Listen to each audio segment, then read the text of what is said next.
जय हिंद दोस्तों, वंदे मातरम। कुछ दिनों से उत्तराखंड की चर्चाएं काफ़ी ज़्यादा चल रही हैं और उत्तराखंड की चर्चाएं इसलिए चल रही हैं क्योंकि वहाँ पर दो तरह से चेंजेस देखने के लिए मिल रहे हैं।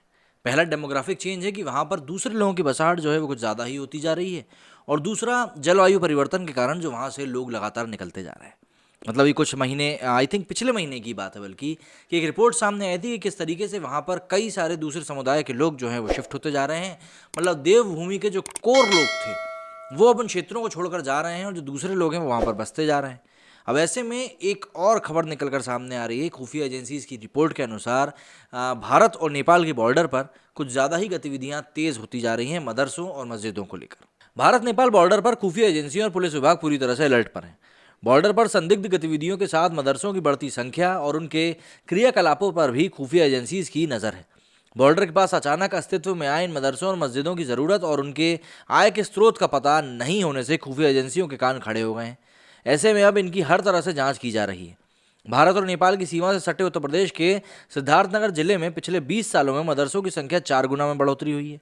अधिकतर मदरसे भारत नेपाल के सीमावर्ती क्षेत्रों में खुले हैं। वर्तमान समय में सिद्धार्थनगर जिले में 597 मदरसे संचालित हैं, जिनमें से 452 पंजीकृत हैं और 145 मदरसों का कोई रिकॉर्ड नहीं है।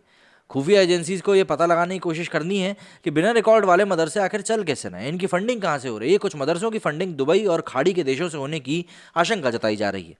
बात करें साल 1990 की, तो जिले में कुल 16 मान्यता प्राप्त मदरसे थे। साल 2000 में इन मदरसों की संख्या बढ़कर 147 हो गई, जिनमें मान्यता प्राप्त मदरसों की संख्या 45 थी। सिद्धार्थनगर में मदरसों की संख्या में लगातार वृद्धि जारी है। वर्तमान समय में अकेले 152 मदरसे डुमरियागंज तहसील में संचालित हैं। यहाँ के टिकरिया गांव में साल 1978 में पहले मदरसे को मान्यता मिली थी। इटवा तहसील में 134 मदरसे हैं। क्षेत्र के भावपुर भदोकर में साल 1963 में पहला मान्यता प्राप्त मदरसा खुला था। नौगढ़ तहसील में 119 मदरसे हैं। यहाँ पहला मदरसा 1983 में शिवपति नगर में संचालित हुआ था।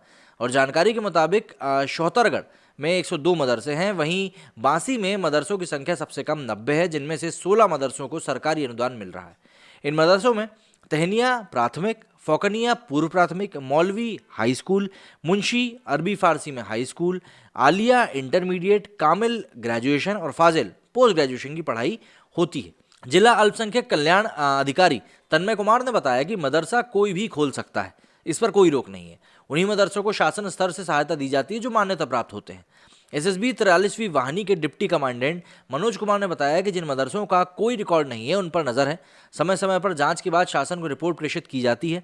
बिना मान्यता वाले मदरसों की फंडिंग और उनकी गतिविधियों पर एसएसबी की नजर रहती है।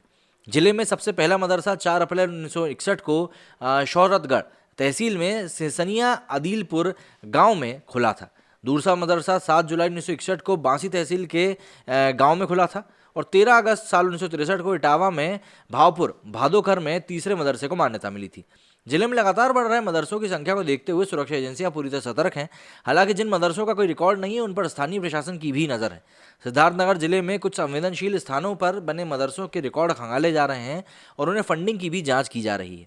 उल्लेखनीय है कि पिछले दिनों खबर आई थी कि नेपाल से लगे जिले में मुस्लिम आबादी की संख्या में 2.5 गुना बढ़ोतरी हुई है।